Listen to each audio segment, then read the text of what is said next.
welcome to my channel for any of those who are new here. So what we're going to be doing today is a continuation of an animation blocking pass that I've been working on for a personal project. It's been going on for quite some time now, but we're slowly chipping away at it. It's quite a long shot, so there's definitely a lot. I would say that we're around 80, maybe 70-80% done in terms of blocking. But we still got that final stretch to keep going through. But I think we've got some fun stuff to be working on today. For those of you who would like to see any of the previous work that I've done on this project so far, you can check that out in YouTube. I've been slowly uploading those, and there's links at the bottom of the stream panel there. You can see to my links on YouTube as well. Yeah, what I'll do is I can show you what we'll be working on today, and where we've got to so far, and then yeah, we'll break down what our task is today. Yeah, feel free to say hi in the chat. I'd love to learn more about you guys, and yeah, just chat everything animation. So what I'll do is I'll play our clip that we have so far, and then yeah, we'll take it from there.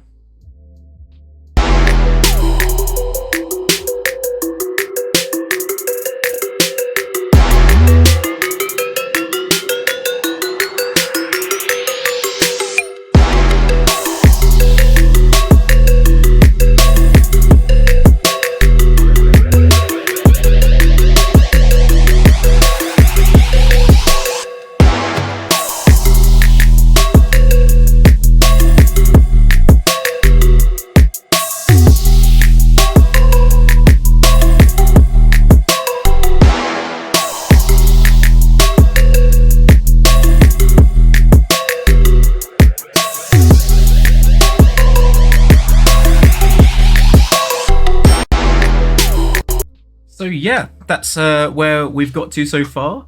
So the section that we're going to be doing today is, so the previous stream we did from this segment here through to this part here. And then we also did a rough timing pass for the swing and then land. So what we're going to be doing is we're going to be posing that out today. It was quite tricky last stream. We were trying to figure out what kind of mechanic we might be doing for this section that we're going to be doing today. And I was listening to the music, trying to find what would synchronize rhythmically with the action. And I felt like we landed on something quite nice. So we'll test out today, see if it feels right once we've blocked it out. And then if it's not quite working, we may reiterate on this. But I have a good feeling that it should work. It's just going to be a case of how we pose it, what kind of mechanic we're going to be thinking of during this action, just to make it quite interesting and not too generic, and try and be specific. So yeah, that's going to be a fun pass. There'll probably be a little bit of improvising like there have been the last few streams. So there's been sort of an iterative process, I would say, during the blocking pass, where I did do some planning, which you'll see all that on YouTube. You can see my planning. And you'll see how I was drawing thumbnails, but not all those thumbnails were specific for every beat that happens in the piece. So there were main broad segments where I knew generally what actions I wanted to hit, and then I would draw poses for those. But then all the intricacy that happens in between all of that, I didn't really plan for, and it was very much like, let's try something and see if it works. And it's been quite a fun process. There hasn't been too much iteration involved in terms of like redoing a segment, but just like conceptually coming up with the idea before we execute it, I would say that we've been riffing off of, which is quite fun. I feel like once we get into blocking plus area where we start fleshing this stuff out, it's going to be really fun. Like that's where all the juicy animation comes in, and we get to push stuff more. So everything you've seen here so far, as I'm sure a lot of you animators in the chat here would know, that whatever you do in your blocking isn't necessarily the concrete, this is what's going to be the end result. And we're going to push things, we're going to, experiment, we're going to see if we can push some principles, all that kind of stuff. So all of this could potentially get even more dynamic than what we're already seeing. But I think timing-wise, rhythmically, most of it's working. So it will just be how we get from point A to point B during each action, how we make that really interesting. So yeah, that would be the interesting part once we step into like blocking plus, but we need to flesh it all out first, right? So that's what we're going to be doing today. The part that I think is going to be fun, in my head, I was thinking about this earlier, is how we're going to land onto this building, or not building, sorry, onto this vehicle in front. The vehicle we're going to replace, I found the new assets, which looks more interesting. But I want this to almost, right, so far, there's been certain beats that we're hitting where we kind of sit in them. And what I mean by that, quite literally sit in them in this case, is we come down and we're landing onto this beat here and we sit into the pose, right? And we stop and then we continue. And just to break that up, I think this next action we're going to do, even though it has a distinct beat where it goes ding, so you'll hear at the very end of this. Is that little ding at the end there? That part. I actually, even though it has that distinct abrupt sudden stop sound, I would like to see if we can try and flow that into the next transition, because she's going to run along this vehicle and then jump off the other side of it. So I don't want everything to feel like we're killing the pace too much, and it also allows us to be more dynamic, where we can play with depth, where one thing kind of comes through and really brings like close to camera, so you get that nice contrast, and then it curves onto the next action. So that's going to be a fun part that we can iterate on today as well. So yeah, without further ado, we can dive in. I've already got everything set up here. You can already see there's a bunch of keys for the first 1100 frames, and then we're going to be working on this latter segment here.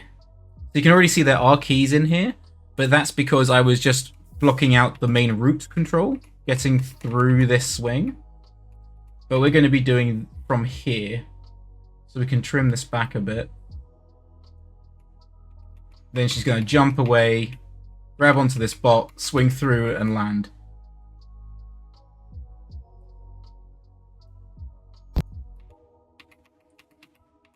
So we'll play from there.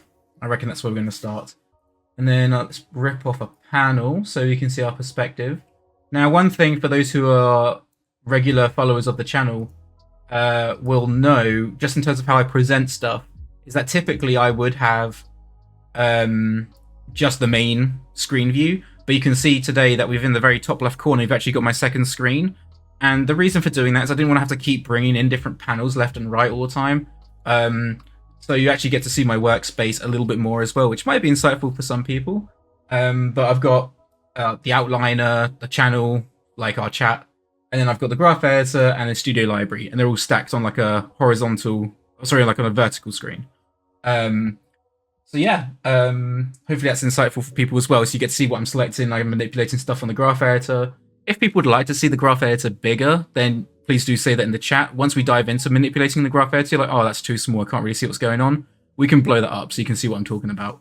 But I think for the blocking part of the process, typically we don't dive into the graph editor too much. It's only when we start, like, you know, playing with stuff a little bit more in detail do we start getting to that stage. How many frames are in the shot in total? So it's 1,400 at 24 frames a second. It's essentially just ever so slightly under a minute. Yeah, it's a big old shot. So we are, you can see in the timeline, this whole bar at the bottom is the full timeline, and you can see we're on that like last 3/4 now. So I think we're getting somewhere. And that's quite a relief for me, honestly, because it's such a big shot. It's like, oh, this is taking a long time. But once we flesh that out, going into the in-betweens and fleshing all that out, like all the intricacies, I actually find a lot faster of a process. But getting that, like all the key poses and like fleshing out the broad concepts first takes a lot longer. So I think once we get into blocking plus territory, we'll be skimming through at a bit of a faster pace. So it might be a bit more interesting to watch as well. Cool. So what I want to do is I want to define the main contact pieces. Now, as she dives through here and she catches onto this health bot and then swings through, this is our first contact point. So I want to really flesh this one out first. Now, this health bot, they call it health bot, that's just the name of the rig, but is essentially a police drone that's going to be projecting and scanning surveillance to try and find her. Is the premise. So what I'm going to do is she's going to grab onto this thing and then going to swing through it. And this is like, it's not a rigid object either. So that's going to be kind of fun playing with how we yank this thing around. Like, I want the drone to not just be like passively, like it's not just sitting there rigid, right? And then she's swinging around this thing. As she comes down, the health drone is going to drop. Then as she swings over, it's going to pull up. So you get this like back and forth kind of thing going on, which will be really fun. That's the idea anyway. So I want her to dive. I know that she needs to dive with her arms first, but I may not necessarily do it with both hands attached at the same time. So during this stage here, she comes through, I'm actually going to push her a little further back. And then I'm going to lean her forward. And again, I haven't thumbnailed any of this. So we're going to be playing around a little bit with the posing and trying to find something that's quite dynamic. I know that I want her to reach with one arm first and then the other one come around. So I'll probably, because there's more negative space on screen left, I'm probably going to keep her right arm out and then attach with the left arm first. So what I'll do is just get the broad strokes working first.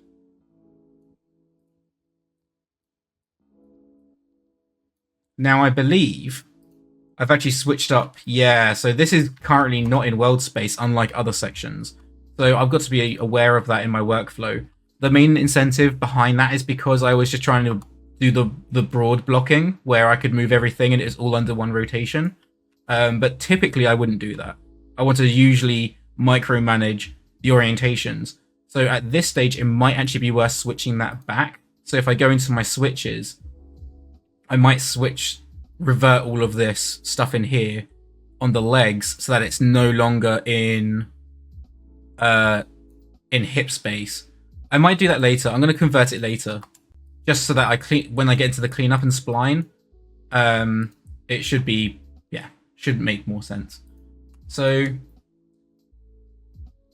I want her to grab onto the edge of this thing. Now I may have her grab onto like the tip of the bulb here.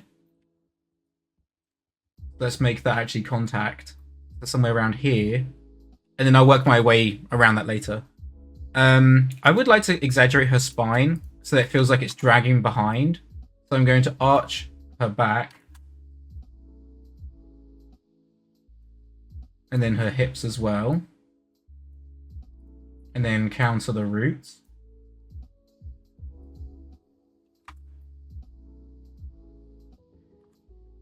Then we'll probably want to do a little bit in the Z as well, because she's reaching up. So we'll compress the chest. And then maybe do a little bit of that in the hips. Again, I might play with this later.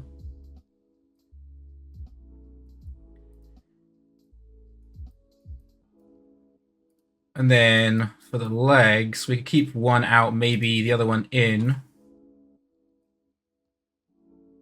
Could keep it out like this. Or do I tuck one through?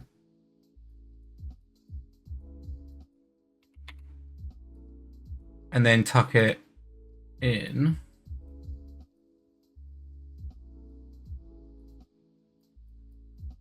If you guys have any questions or, just want to chat, obviously feel free to pop stuff. And yeah, I'd really like to speak to you guys more. Yeah, it's really good. It's going well, thanks, Wilson. Yeah, fleshing out some more blocking today for this pretty intricate swing section, so should be fun. Now, do I keep it in?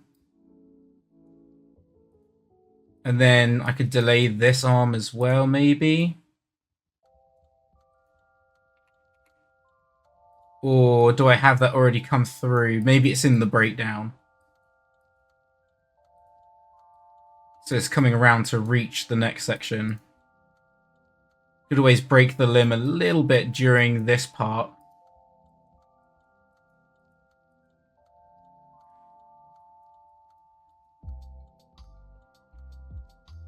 And then let's grab the hands. And then... So this is her right. And then we want to have a grab pose on the other hand. Again, I might experiment with playing, changing this stuff later, but I'm just getting some broad strokes in there first. So let's have a bit more of a relaxed hand initially. And then we can turn that into more of a fist shape. I don't really have like a grip hand like this, so I'm just using Studio Library to blend between a couple of poses, and then we can clean this up after.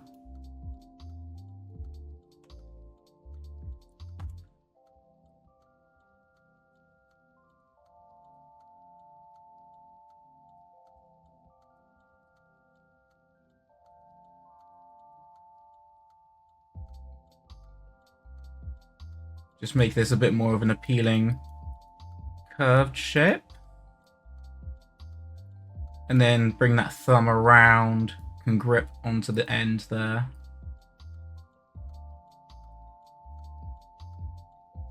Do I want to play with that angle a bit more? Trying to find something that's a little bit more potentially appealing.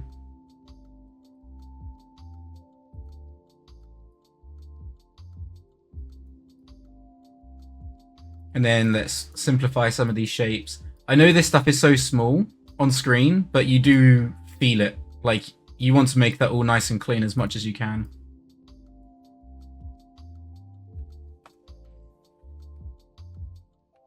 So we'll play with this for now as our contact point, and then we can add the breakdowns later, but I want to get the broad strokes. Or do we just do this a little bit more straight ahead and then do it by section by section? There's two real ways of doing it. You can get your main keys and then we can play at the in-betweens. Or we could do like one key pose, figure out the in-betweens, then do the next key pose, figure out the in-betweens. There's no real right or wrong way of doing this. I think maybe for like keeping ourselves in the right mindset, maybe we do just do it in sections. Is we have the landing and then she's going to ease out and push away. So, oops, I did not want to change the root's position because we've already figured that out. So I'm easing out her rig and it's already breaking. So let's undo that. We're just going to have to rebuild, it looks like. So she's coming through. Might be quite nice to actually delay this arm. So what I'm going to do is orient her head up. And then we're going to twist her arm, bring it down, and then drag this arm so that she's pushing away from that hand. So we're going to break up the arm a little bit more. And then maybe this arm can swing through. So again, we're getting a little bit of drag in here initially, or I could just do a really big swing and already have that like lead really early. I like the idea of keeping the spacing quite tight and punchy. That's like a lot of the intent. So we'll try it and then we can break it up later. Or figure out if we need to. So she's pushing off. Now that her right leg is the one that's pushing. So maybe we keep that one on that contact point there. Oops, the wrong piece. So, looking at that line of action,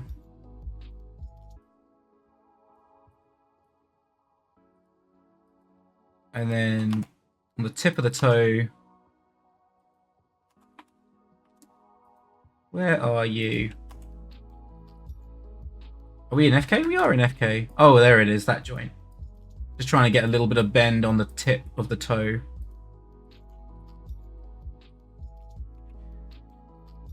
And then we can lead up with this leg.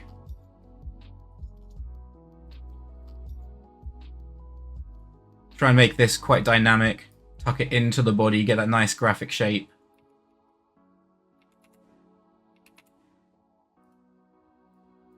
See if we can play with the rhythm of the arms a little bit more. And then this hand. Ooh, the jacket just disappeared. That was weird. And then look at the flow of the arms. Just a little bit more.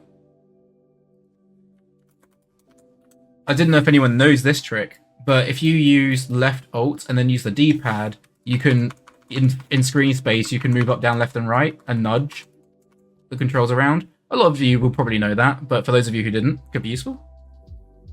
I'm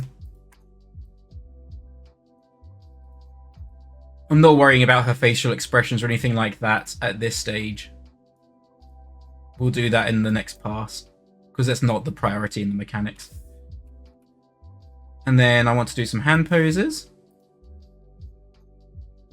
Maybe something like this flows a little bit more at this stage. I can always play around with it later. I say this for everything. Like, nothing is locked, but I guess that's the point, right? The point I'm getting at is that, like, nothing I'm making right now is final, but we're playing around and seeing what sticks, and then what we may need to adapt later. I always like this, like, simple graphic shapes on the hands and stuff. Just reads clear when it's so small on screen. And then we may do a teeny tiny ease out here. Now, the legs will probably have to stay in the same position as we begin to bring the body out.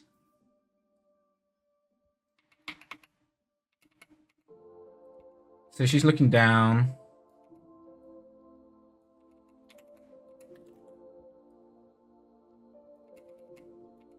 Then I want to keep that arm contacting. Get a little bit more weight on the shoulder. I don't want to... I could bend the arm. Get a little bit more contrast in there. Let's lower the arm a little. Then the forearm. Onto the wrist, because it's all in FK.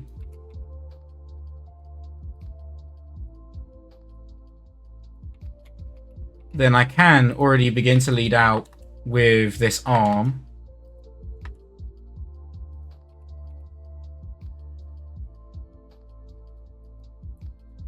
Let's get a bit more lead on the wrist.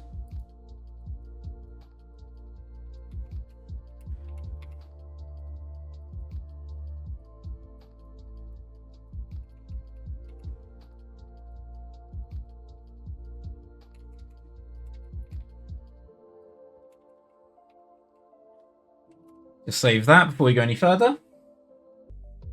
I do animate in 24 frames PS. I was trying to animate in 30, but it looks too small. Too slow, sorry. How can I match the 30 when I'm working 24?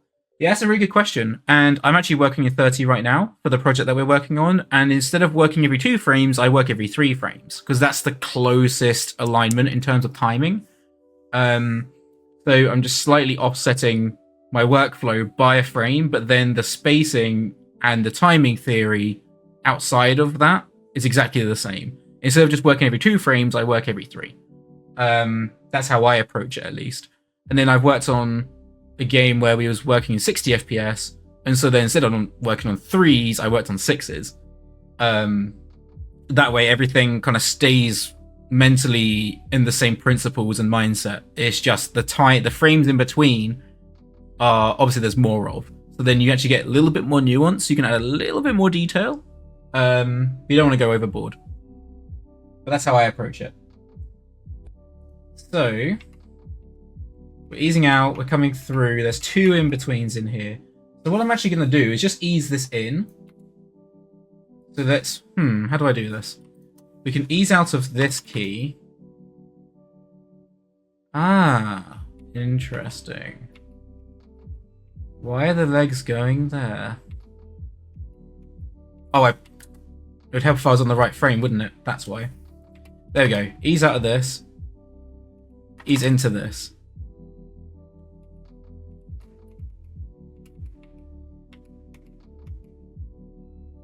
So then I'm going to ease out this frame on the leg.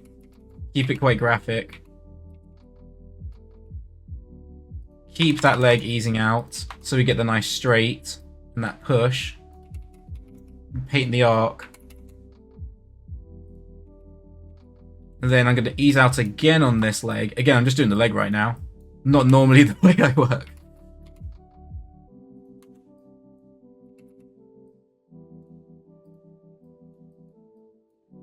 Get a little bit of a bend in there.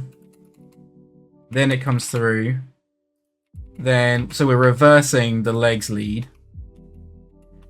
I'm going to continue to ease this out just to vary the timing.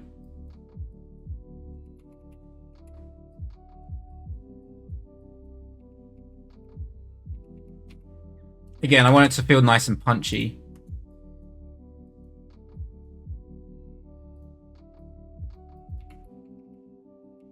So we're feeling that change on the drop there. So I'm going to track the arc on the arm.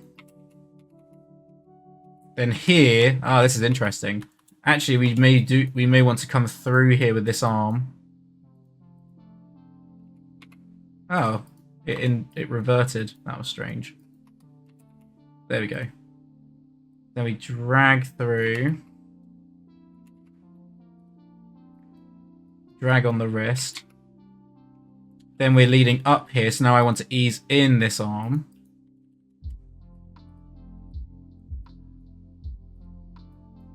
Connect the shoulder.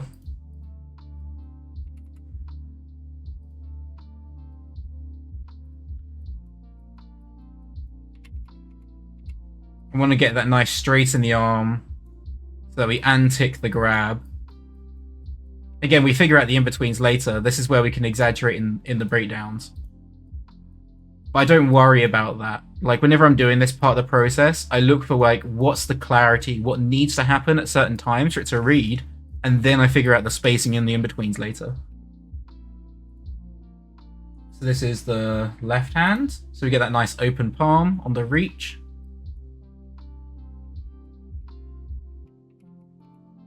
And then on this arm, we're coming through.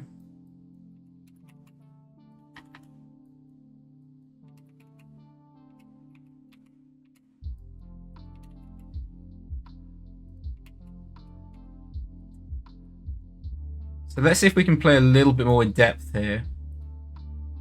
Let's get that arm nice and straight. Push the arm, the hand through. It swings around.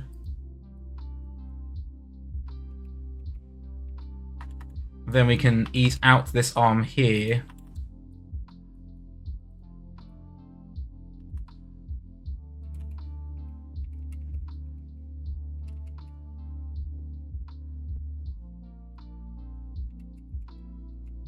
So I need to continue.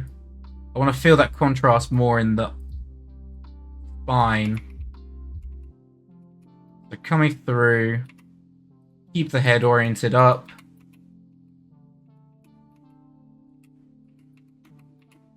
May want to go a little bit tighter on this arm. Keep the head looking up to where she intends to go. May keep the head up higher here.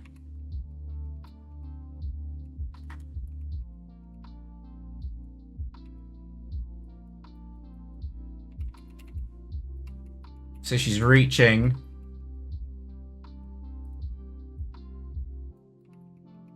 Just tracking my arcs.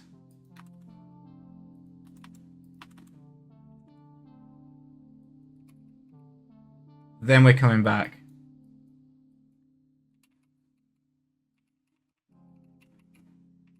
Then we're feeling that contrast on the drop.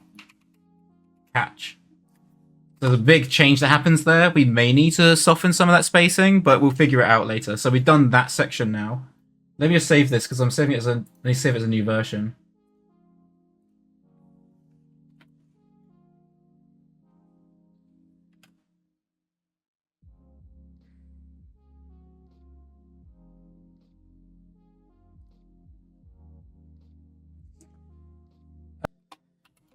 Then we want to come through. So this is where I could go straight ahead, or do I just do pose to pose? I want to hit certain poses at certain times, right? So in here, I'm going to... Let's check this momentum. So we're coming around. I'm going to make this breakdown tighter, and I'm going to favor this pose here. So we're coming around a little bit more.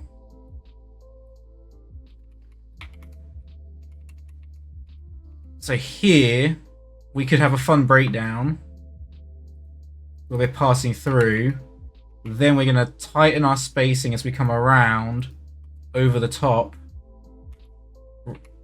Hang up here for a bit longer, then swing through. So you just tighten up that spacing a little bit more in here. So if we call this our key pose in here, then we can work to that. Let's save that again.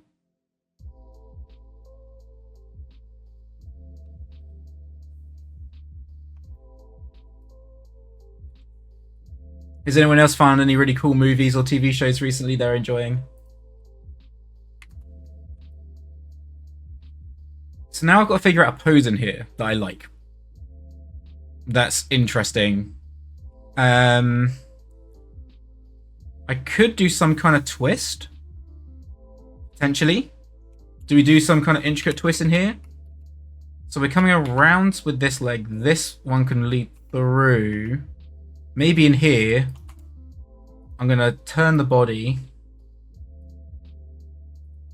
And I'm going to swing this leg around. So we get this really cool graphic leg kicking out. This could look quite cool.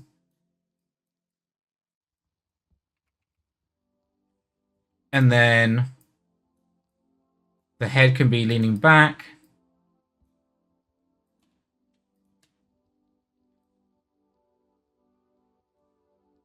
Again, I'm literally just making this up, but I like the contrast. So we had contact with her left arm. So technically her left arm does need to continue, but do I release with the left arm, or do I have both arms make contact at this stage? So maybe one could be grabbing on the wing. That could be really interesting. The only techie part of that is I've then got to maintain those contacts during the swing. But because we're doing this at 24 FPS and it's like... and it's not going to be on twos, I'm actually not too concerned when we have these like these intricate contact points, because it shouldn't take long to like brute force frame by frame if we really had to. So this is the right arm, and I'm going to have to grab pose like that. The only thing that I don't like about this rig, after playing with it a lot, is the shoulders. And that's always, like, 99% of the time, if there's going to be a problem with a rig, it's the shoulders. So I'm probably going to have to do some corrective blend shapes or something at some point to fix some of this, potentially. Or I just ignore it and leave it. So I could get a bit of twist more twist in the body here, so that we read the other hand coming off of the...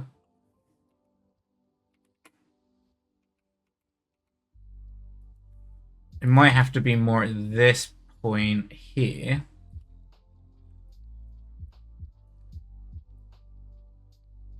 Like so. Just thinking about the arc the root needs to take and the contact points on the hands.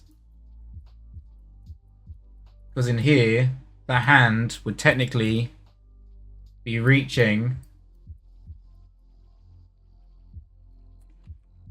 for that light bulb.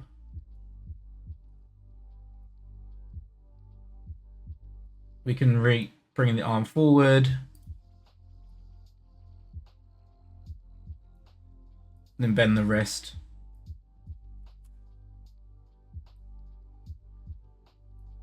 And then let's keep this hand pose in the previous one, which was this.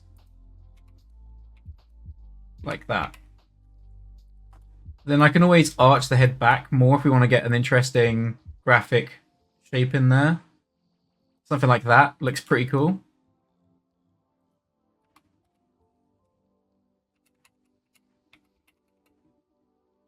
And then we can get a fun breakdown with that right leg coming through and swinging around into hitting this pose. So, find inspiration for the next shot. Ooh, what are you cooking on there, Alex? Looking forward to seeing it, dude. So now, I know that I want to ease into this pose. Oops, but not on the root. Ease into this pose here. And then we're going to create a breakdown. So I'm going to add a 50% on in-betweens. We swing through. Already, this is going to cause some like interesting actions. I can already see it. This is the beauty of Tween Machine. Just create a template, figure out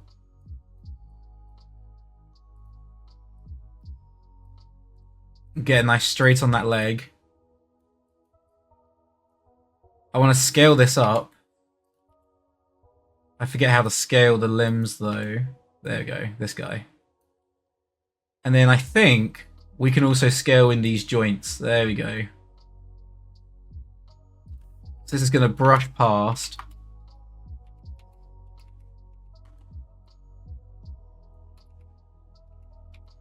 And then we get those really cool contacts. This arm coming around. Now I have to maintain the contact points with the arms. That's the only thing.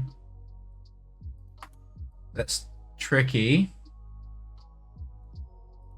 You don't have to because it's so fast, but I would like to try and keep it consistent. At least imply we're maintaining contact, even if we're technically not.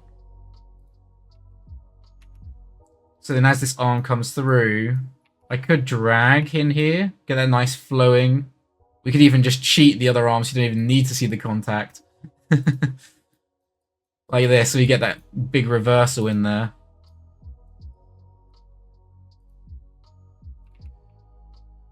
That looks quite fun. So this is the beauty of Tween Machine, and it kind of like inspires the breakdowns for you. So like, there is some planning you can do in this stuff, right? Of course. But sometimes, kind of like, this is the part I like about doing a 3D animation, is it kind of helps inspire actions. Because you're not letting it do the answers for you, but it's like, hey, this is what I came up with when I just blend between these two poses. What can you make of that? Sometimes you do want to create bespoke poses every breakdown, etc. And it's nice to do that. But yeah, there's two ways of looking at it, really. So ooh, Jacket went a bit crazy there. Dragging that hand behind. Let's make that into a nice, clean shape.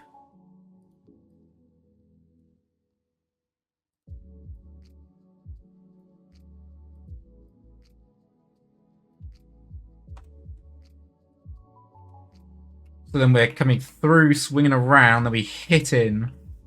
So now I can ease back into this and just hit the pose, and we'll see what it comes up with.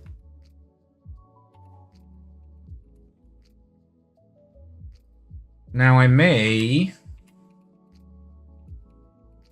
Yeah, I'm going to ease into this more.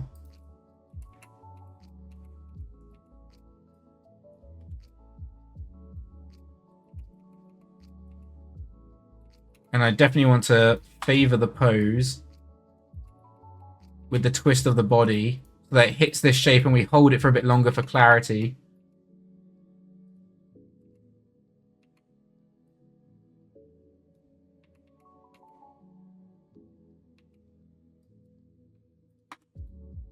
And then we're creating that arc. Again, I haven't even touched the robot yet, right? But I'm going to do that as a pass after, so everything collectively will move around the weight of the robot too.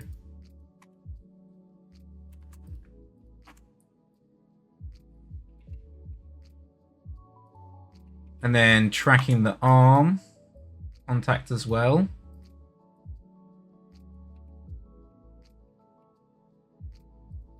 And then the leg, as that comes through, we're hitting into this arc.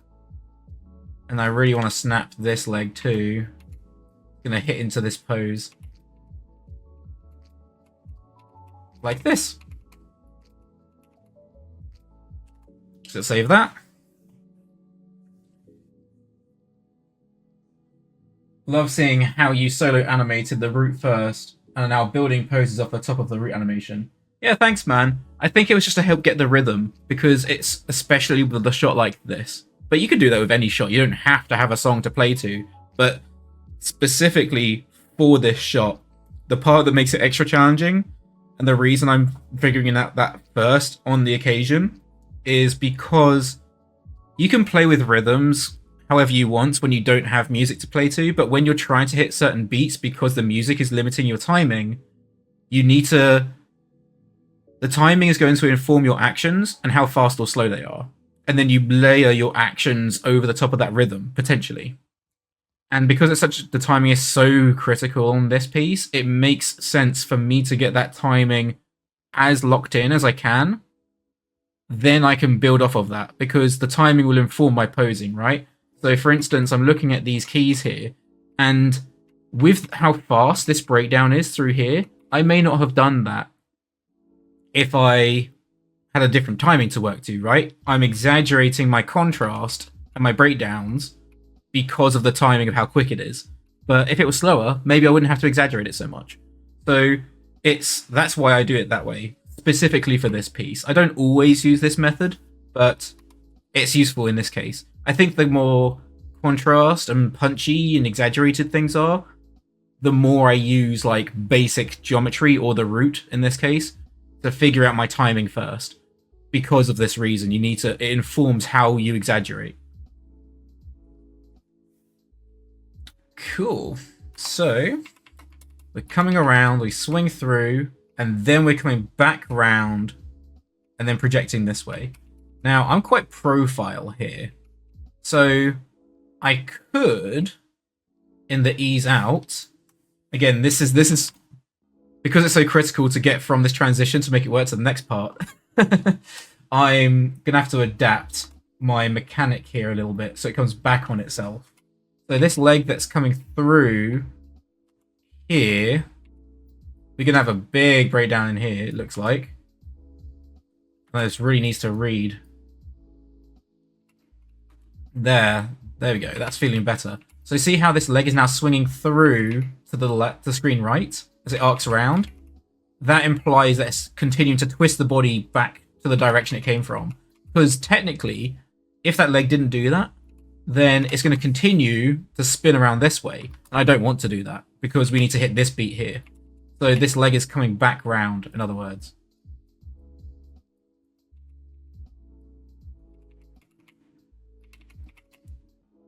So I'm letting that leg pass through a bit more. It needs to be quite tight as it comes in, like this. Keep those arms holding on to the wing.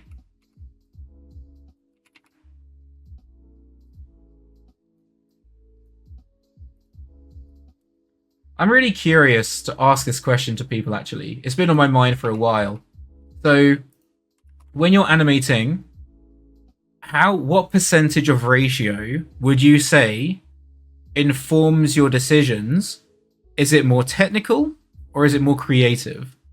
So in other words, you could say, oh, I feel like I'm 80% more technical and the creative part I do less of, in terms of like informing your execution and informing like how you plan your shot.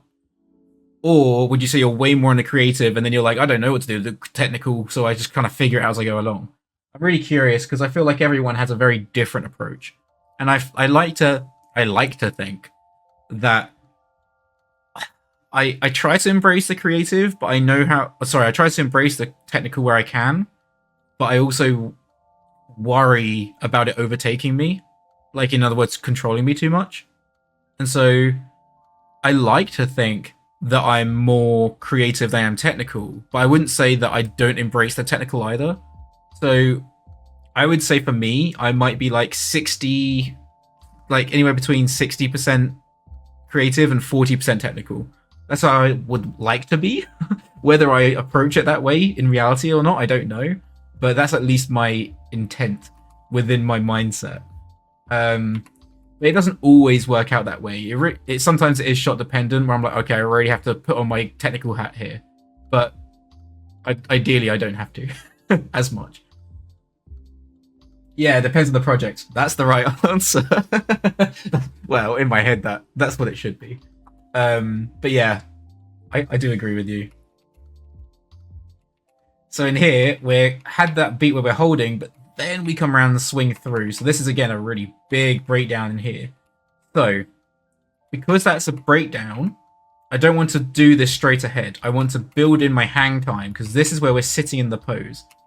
So as we come through here, we're leading round with that right leg right now, but we don't have to, right? We could play around with this. And maybe she destroys the robot somehow. So this is the part I also wanted to play with. What happens to this drone from her actions? So I thought it could be cool that she like almost tosses it or in a different direction. So all this inertia, she swings through and it goes whoom, and then it flies off or smacks into something else. So like she's using it for traversal, but also to destroy it, which makes her feel like super competent. So yeah, I want to come up with an action that's probably going to involve she's coming around this way and then swinging up. So she's probably going to end up throwing it down if she's going upwards because it needs to go into the reversal, or she could do something with it in this beat here. Again, I'm just riffing ideas. She could almost hold onto it, tuck it into her feet, and then she lands down onto this vehicle here with like stepping into it. So she puts all that weight and goes, and then like spits and like smashes it in the foreground. That could be pretty cool, right? That way it's a clear read. Like they're not just flying around different directions. It could be like this whoop kind of thing. Which could be really fun. So then on the bing sound that you get in the music, we could add another sound, so like it's or like, you know, whatever it might be. That's kind of some kind of like robot dying, crunching metal with like a or something. Like you can hear like a robot's sound dying out or something. That could be fun. I might try that because I think that would just be such a striking image, seeing that thing crunch and like go in different directions and split. But I don't know how plausible that is with the rig. But I could always paint over it potentially, and it's gonna be so fast you may not notice it as much, maybe. So yeah, I don't know. I think I might try that because I think it'll just be really fun, but I don't know how well it's going to work in terms of this part coming through, holding on, then crunching down.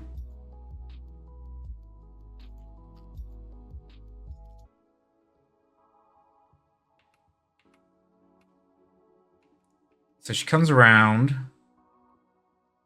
So in here, drops. Then here would probably be the breakdown where she is holding into her feet. So in here, we could do something like a twist.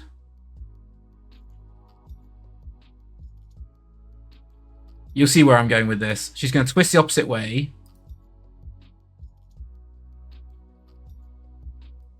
And I'm going to tuck her feet in. I'm going to play around. I don't know how well the pose is going to read, but I'm going to play with it and see if it works. See if I can make a pose that makes sense. We want to tuck the feet in. We want to curl the spine forward. Bunch her up into a nice big ball.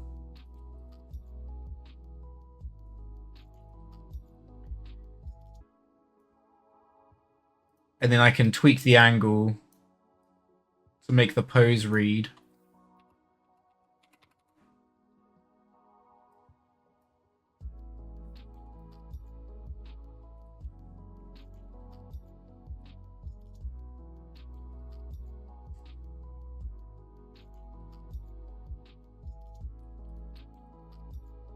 So let's bring that leg out. I want to try and see if I can read her head, because the thing is, a lot of her legs are dark, so that's not going to be the part that you track so well, but her face is very pale, so you'll notice that through the motion as you're watching it. So I want to keep that as exposed and clear as possible. Also, you get to read her expression, which could be cool. So I want to almost keep her legs holding on to the robot at this stage. I don't know how well that's going to look as a pose, but again, the logistics of the mechanics require her to hold on to this thing.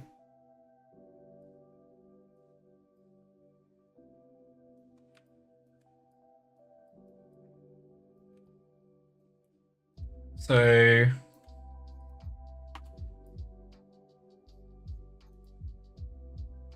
keeping the arms. Let's zoom in on this. It's getting quite complex.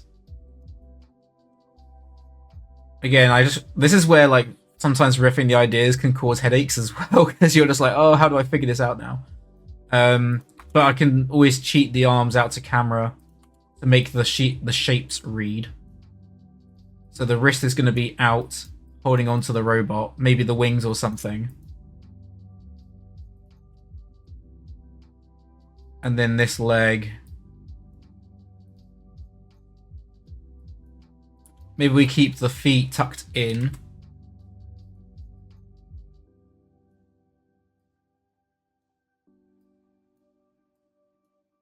I don't know how cool of a pose this is going to read, but again, I want to try it, see how well it works, and then we'll go from there.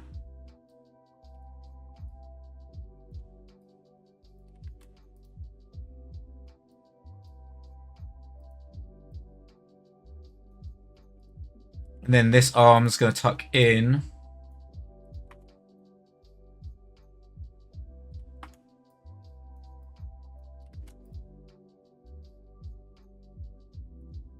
Like this.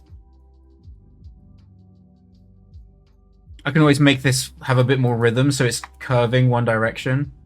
It's like this arcs this way. This arcs this way. And then we're doing the same on the other leg. Curls inwards. Just gives it a little bit more rhythm to the pose.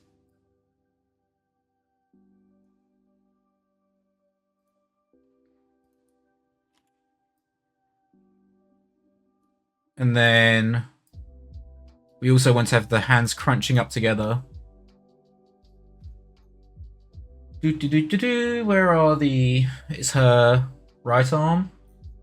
So it's this hand. We want the crunching up pose like that.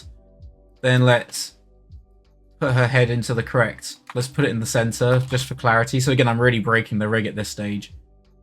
But I just want to make it read. She's really bunching up in a ball, right? And then we're going to put the drone in the middle of her feet. We got a few answers in here. This is cool. Thank you for everyone for answering. So definitely creative 70% and the technical 30.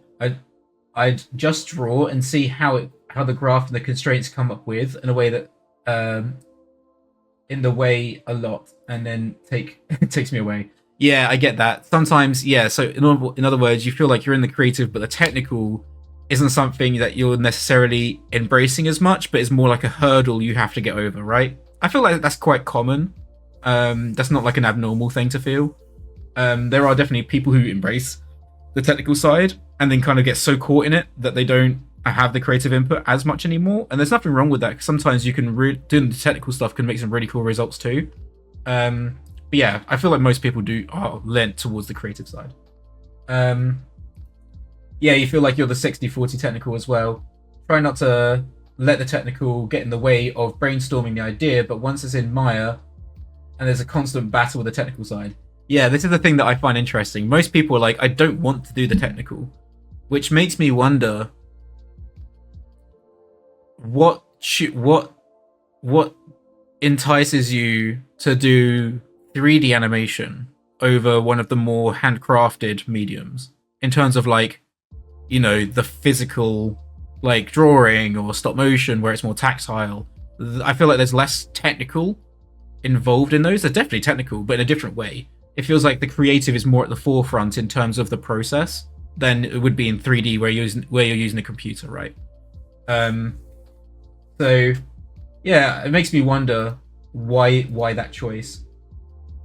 Because I like the technical, I like the problem solving, and I try to embrace it, but it also, I definitely have my problems with it where I'm like getting frustrated, but I try to embrace it and see if it can help me.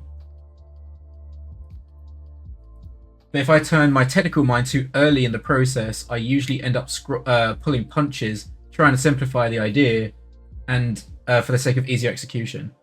Right, yeah, so that's the other thing, right? So sometimes it's so technical and you're not sure how to approach it that end up stripping it back. Sometimes doing the simple action or the simple thing can actually be better, just by coincidence.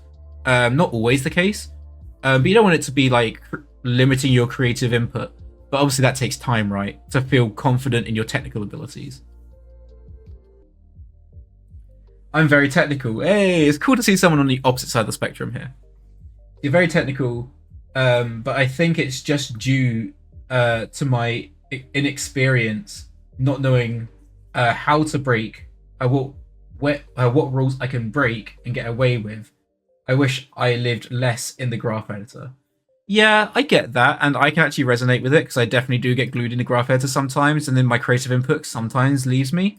But I don't like it when that happens, so I try to kind of like step back and be like, "Oh no, keep creative, keep creative." Which is easier said than done sometimes, especially when you're doing like more realistic styles. I find that stuff quite difficult. But yeah, I do get that. I definitely feel that battle too. Can you give us some tips on how to make spline animation more sharp after doing a blocking plus on twos and in steps mode? Yeah, that's a good question. Your answer there is tighter spacing. So if you're already on twos and it's still feeling not sharp enough, then you've got to make your timing isn't like your timing and your spacing are different, right? So you have your timing can still have that rhythm, and if you're doing these hand times, in other words, you're probably easing in and out of your actions too much. Now, you can still have inertia and your whole movement continuing, having nice momentum, but the pose itself, you favor the pose. So your all your actions, all your body parts are favoring as like really as much as you can into those key poses early. Therefore, your spacing gets tighter and it feels sharper. That's the way I would approach it. So I'm just bringing these out, getting a bit more of a grasp, and then we'll do the same on the other hand, just cleaning up the pose before we bring the robot in as well. So this one, maybe we can do like a 2 couplet and then one either side.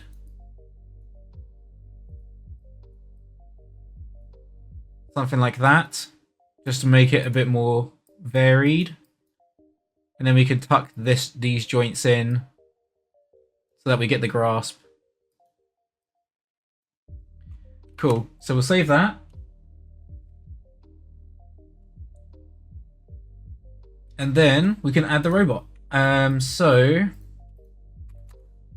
health. Oh, that's different robot. Where have we gone? We're down here. So this guy. I believe it's this one. Yeah. So I'm going to add a key here. We're going to snap it here. So I need to figure out where we were. So we're coming around here. So it's going to pull up. I'm thinking how the robot's going to be impacted. Maybe we start to build this in as well now. So she's making contact here. Oops. So let's go in and insert the keys where the character is as well. It's coming through here. And then we get to this point here. So now we can flesh out what the robot does. So in here, on the contact, let's get a little bit of an ease out.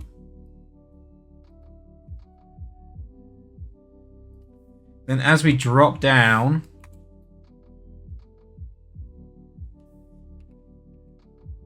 she's pulling.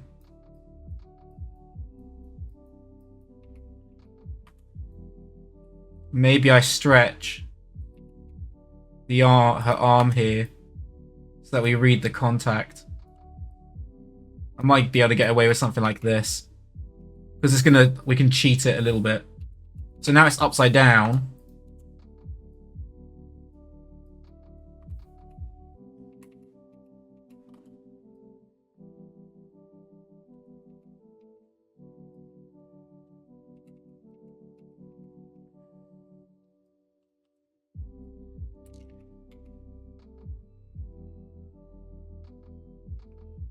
And then we're hanging in this.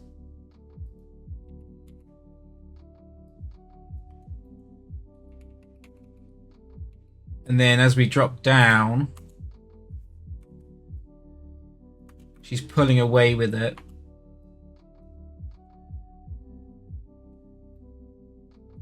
Again, I don't want it to lose from the pose.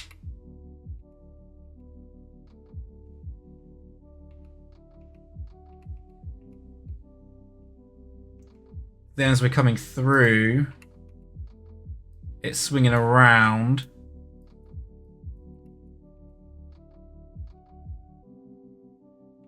So she's going to use this to thrust her up. So I want it to kind of stay at this stage here for a bit longer. Then as she comes through, it's going to drop down. Then it's going to come up. Again, I'm just doing this straight ahead. Trying to figure out the mechanic. I want it to feel like there's a nice lead and follow, so that she's pulling and stretching the arms, then it tucks in. So then, as we come up here, it's going to be this direction and twisting around here. So it looks something like this. That's the position.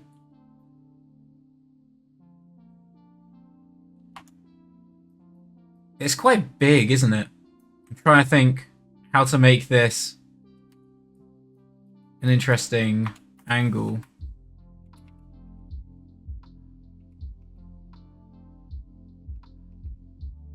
Because then her arms need to be holding on to it. Again, I'm just going to cheat the angles to camera. So we'll try this, and then we can add the in-betweens now. So we've come through, we're grabbing on, we're twisting around, then we're dropping down. So in here, I'm going to ease out. This isn't the breakdown yet. And again, I'm just gonna flesh out our poses. So I definitely want to be easing in quite tight here. So I'm really going to make this a punchy spacing. So again, this is, see how sharp this is. The pose hasn't changed really. Like, we're so close. I just need to re-angle it so that we get the space it, so we get the twist and the rotation in there.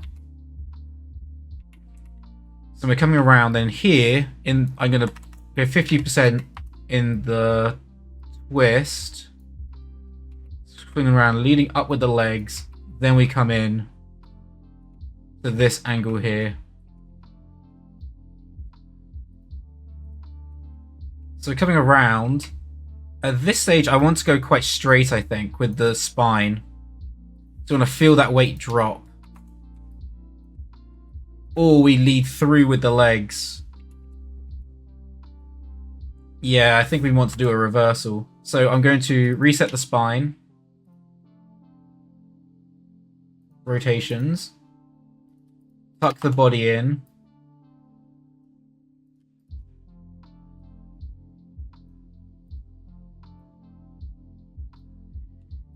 Keep that leg coming up. Counter the legs back. Get that drop on the arm. So the arms are going to be holding on to the drone.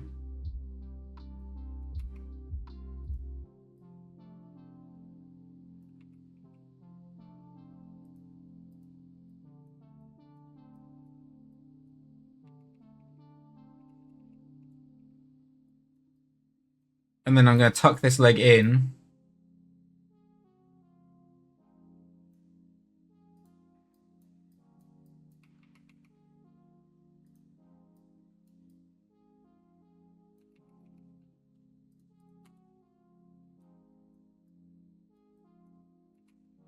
So we're going to hold the hands back here.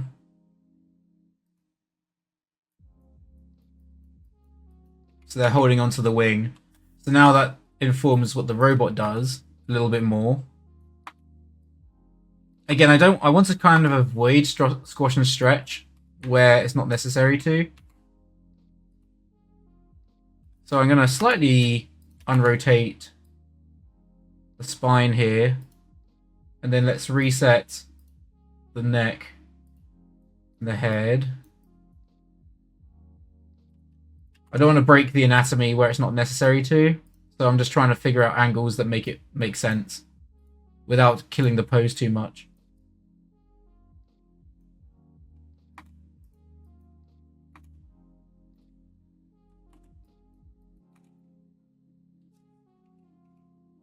Just for clarity's sake, maybe I do stretch a little bit here on the arms.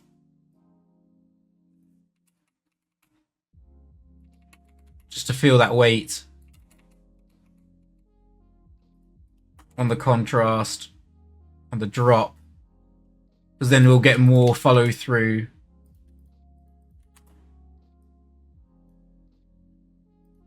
Maybe we stretch the body a little bit so we get that nice big change in volume.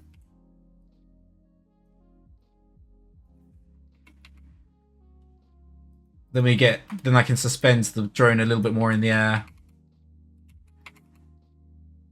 Then we come through. I know I just said I didn't want to do squash and stretch, and I'm adding loads of stretch. But hopefully you don't see it too much. Just contradicting myself all the time. So now we've gone this way. So actually the body should be upside down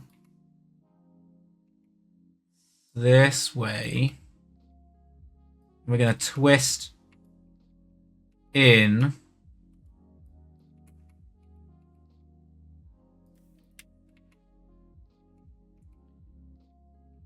like this. Then let's bring the arms back to what they were.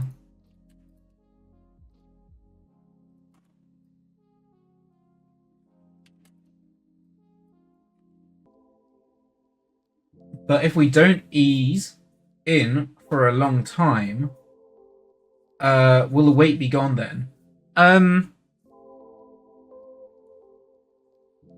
Yeah, that's a good question. I think if your main mass, when you say sharp, I think that it depends on what component of the body you're referring to.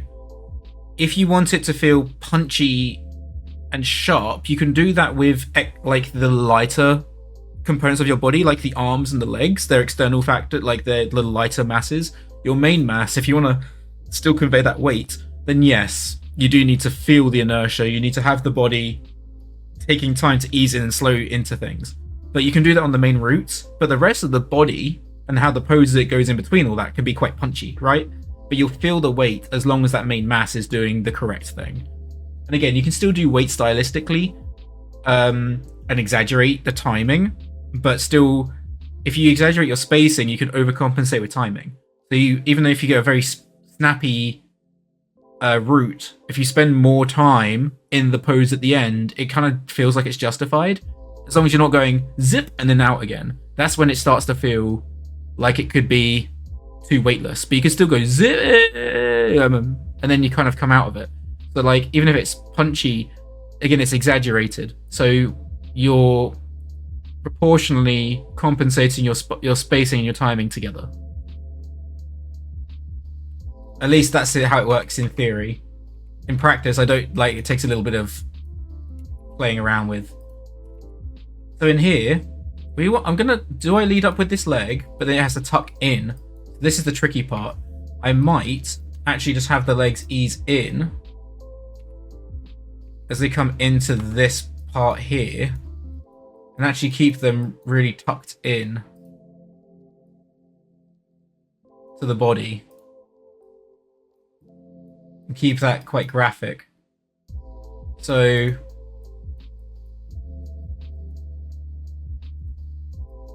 something like this. And keep the legs together.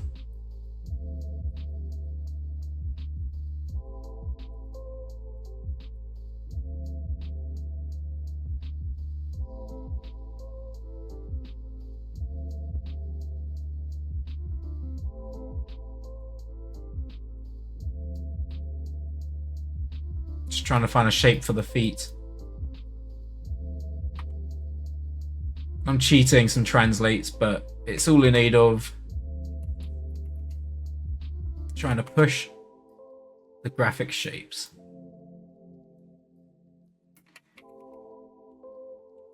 So coming around, just tracking that arc, that needs to be more screen right. All of this might need to be more screen right. Like this.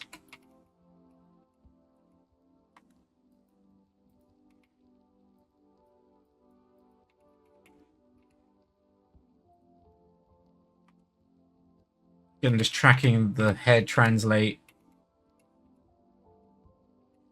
So it comes around, we're dragging the robot here. So now, as that comes around, it's going to go upside down.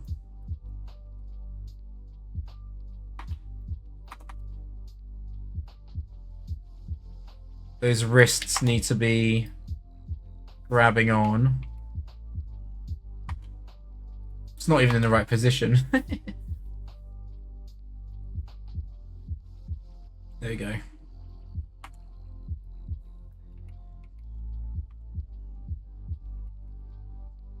And then she's pulling it up. So I might need to compensate the arms here to swing through onto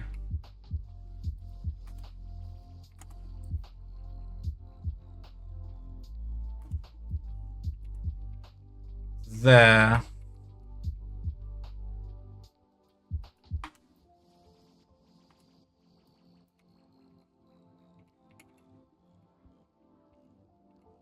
So that's coming around.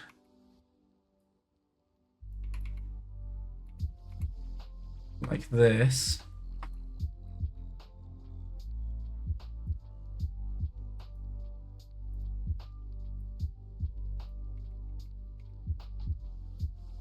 Just trying to cheat the hand positions to be holding onto the wings.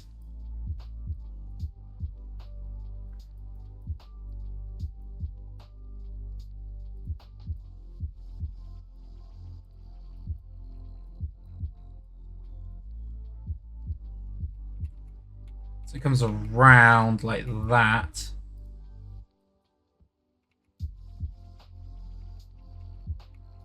Zoop.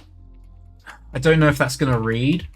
This comes around, grabs, swings, hangs, comes round, attaches. Again, this is on 4s right now, so like there's going to be in-betweens to play around with this. But then as we drop, then we're going to have the king shape. So we'll do the down as well. Here. So what I'm going to do is I need to snap my rotations so that I'm tracking those. We can do that a little bit straight ahead. There. So we're in this pose here. So I need to check my actual camera view properly. Just to see our compositionally where we're landing. So we're on the very edge.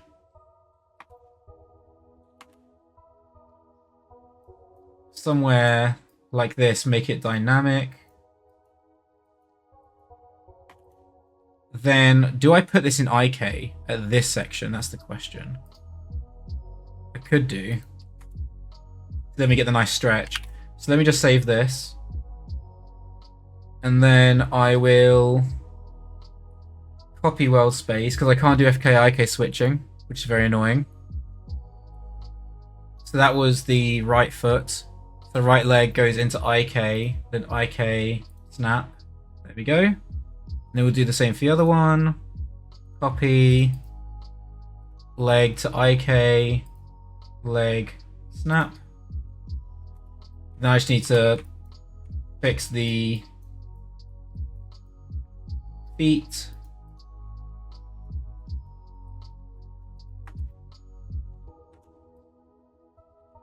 And then I can drop the body down. And we can get that nice big smashed pose.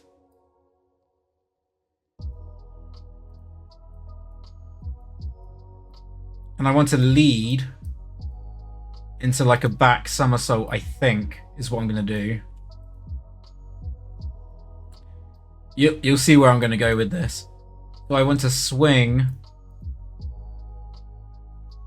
this arm around. I already have a plan for this in my head. So I'm going to bring this arm out. And then that's her left hand. That's going to splay like this. And then we can translate it to camera a bit and scale it up. And then scale up these parts too.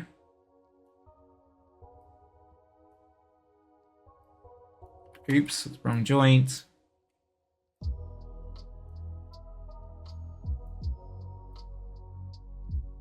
Like this. I don't know what to do with the other arm yet. I could have it still be holding on.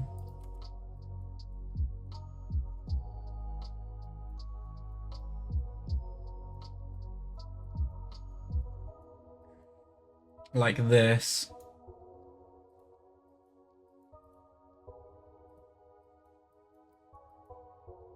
And then that hand pose, we can have like a peel off,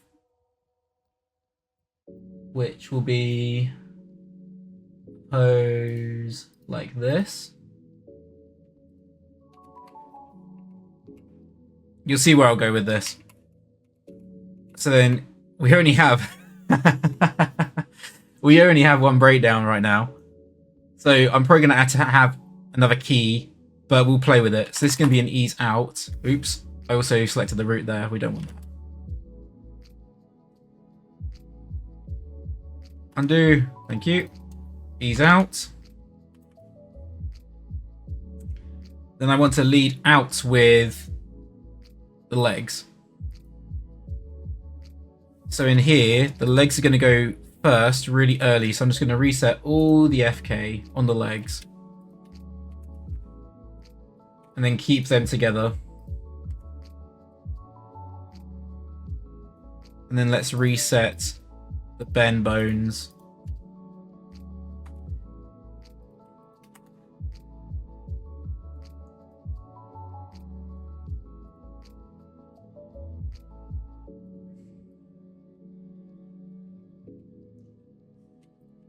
Maybe create a little bit of an arc in there. And then the arms can begin to release, possibly. Could be cool.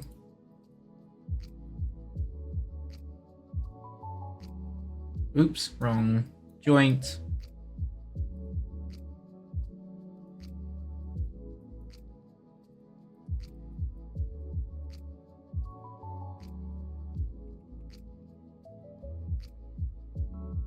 Just reset the shoulders.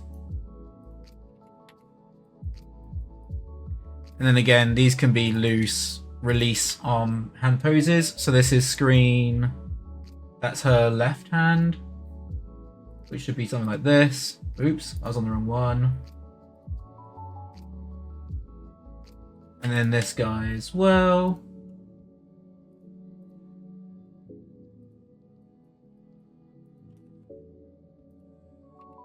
Keep the head looking down. Begin to slightly ease out the body. And then the health bar is going to drop down from the feet.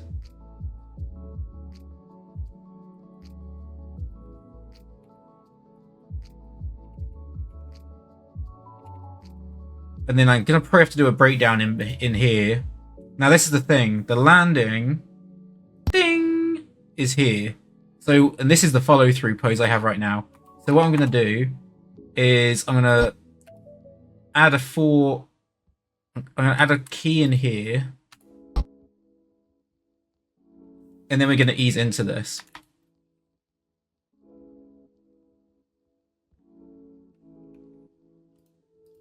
So the legs on the ding are already going to be snapped into position. So they can be already attached.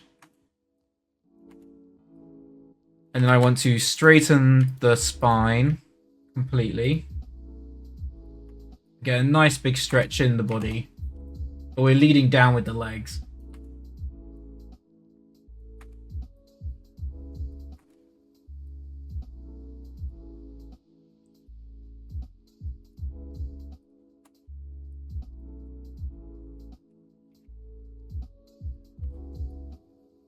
So we're dragging the arm behind. Dragging this arm behind. These arms will probably ease out.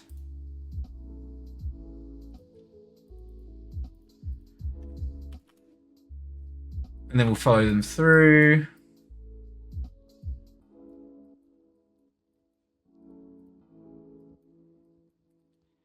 And then the health bot's going to be slamming down.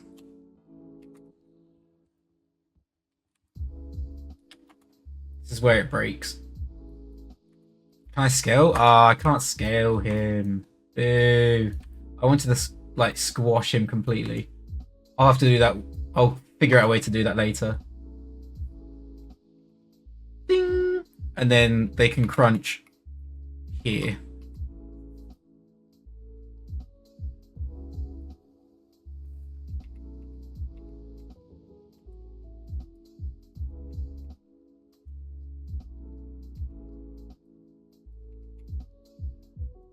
So, legs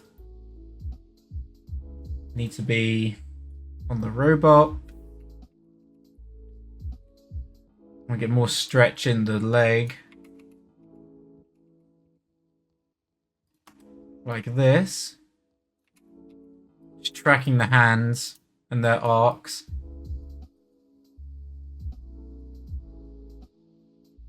And the... Oops. And the flow of the pose.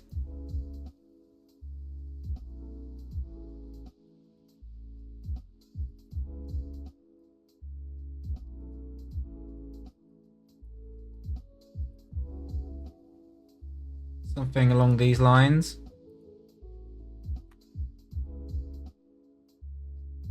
I don't want to go too bendy with it, so I might have to just cheat.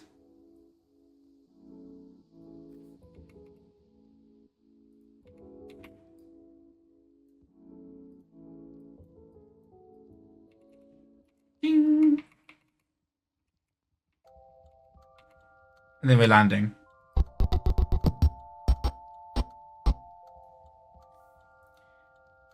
So I have some keys in here.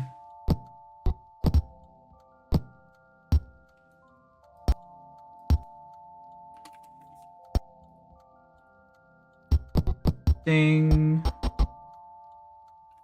Let's drop this down a bit. I'm going to change it anyway. It's going to be a different model later. But just for now.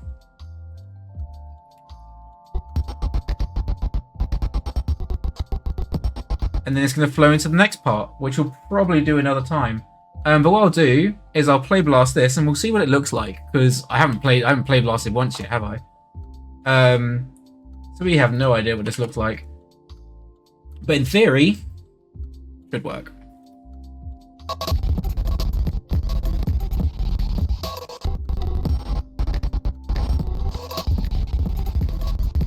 Feels like it's working. So I'll pull it back a little bit so we can see some interesting stuff.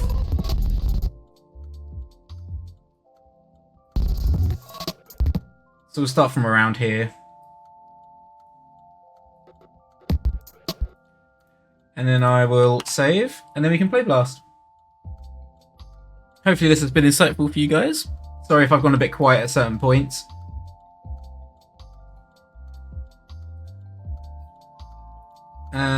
So I'm going to go to here. Play blasts.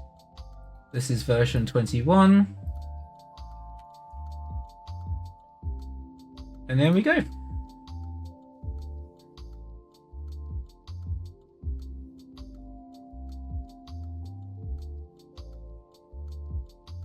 Does anyone else use a similar workflow to this? Or would people have approached this very differently? I'm curious.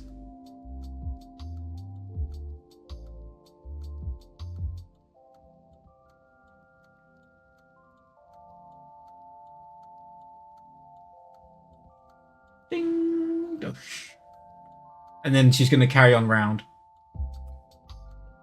So I'll turn off the music and it'll give us a play and see how it feels.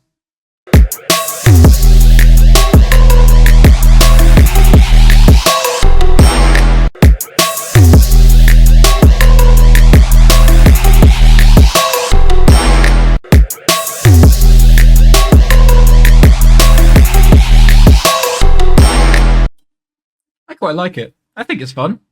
I like the last part. What I'll probably do is exaggerate this a lot once we get into like the in-between part. That part there, I want to make that feel really snappy and sharp.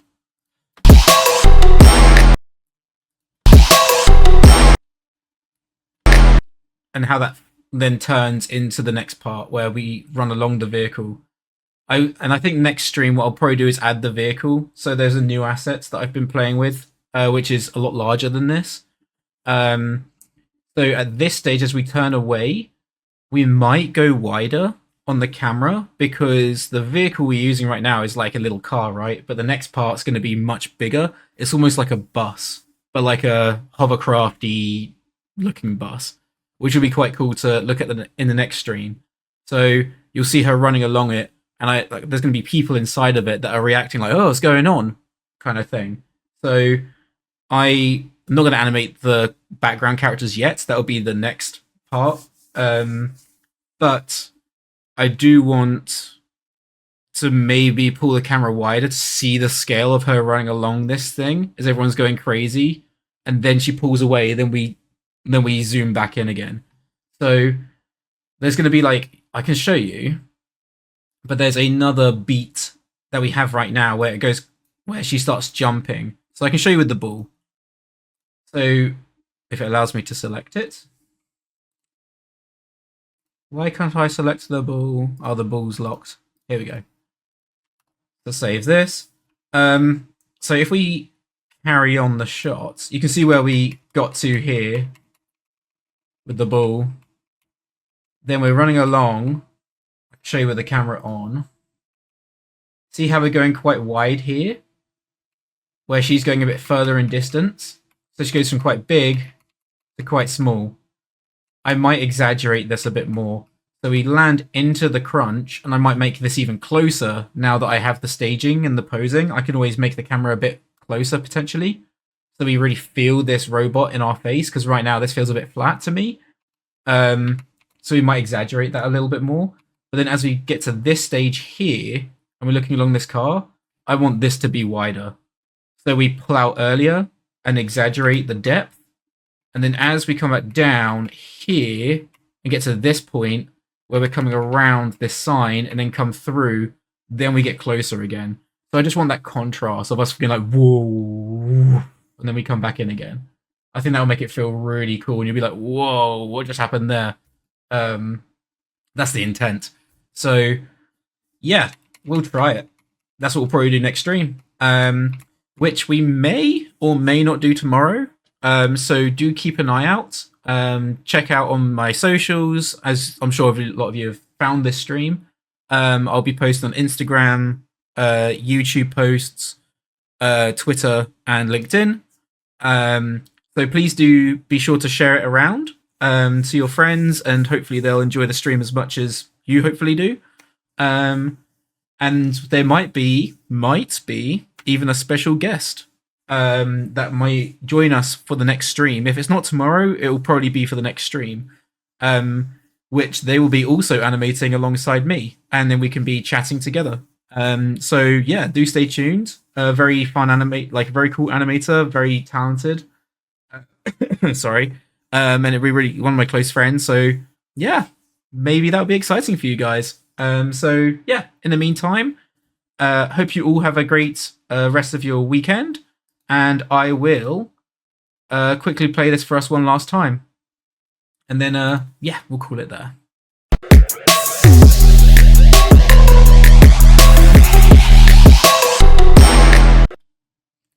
Yeah, I think it's getting there. Cool. Thank you everyone for tuning in, and I'll speak to you soon.